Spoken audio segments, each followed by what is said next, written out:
Welcome to our news segment on Paradise, Louisiana. No bigger news last week than the sperm whale beached up on Grand Isle, and we were right on top of it. You know, it was determined that it's a sperm whale, and it's also, as far as what we know, it's kind of an adult, but kind of a young adult.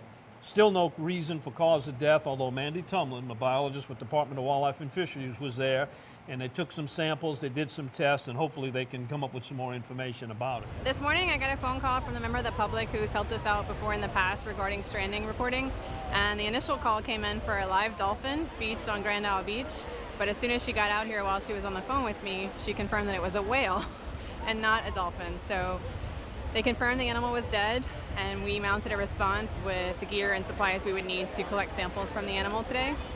We have a 6 to 7 year old juvenile sperm whale. It's a female that's washed up here on the beach. It was stuck further out on a sandbar, but the city of Grand Isle and all their amazing employees and heavy equipment, they came out and helped us and were able to get it higher up the beach today so that we could obtain these valuable samples.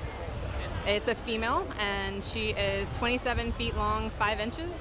We are performing a field necropsy on this animal. These sperm whales are endangered species. They are found in the Gulf of Mexico, but they generally tend to stay much further offshore than right here on Grand Isle Beach. They like to hang out in waters that are greater than approximately 200 meters deep, the very, very deep water trenches of the Gulf. So it's not uncommon to see one, but should not see one here on the beach. All marine mammals are protected under the Marine Mammal Protection Act. They are protected whether they are dead or alive, and it's considered harassment and a felony offense to mess with the animals. When we got reports initially, members of the public were climbing on top of the animal to take pictures. It's more of a protection, but it's also for the human safety concerns that they're marine mammals, we are mammals, we don't know the cause of death, that we're trying to protect humans from possibly getting injured by any diseases or viruses or anything that could impact them. That it's for human safety, but they're also protected under the MMPA. And this animal was also protected under the Endangered Species Act, being that it is endangered in the Gulf of Mexico. If the public encounters a marine mammal in the wild, please report it to the National Marine Mammal Stranding Hotline. The number is at the bottom of the screen.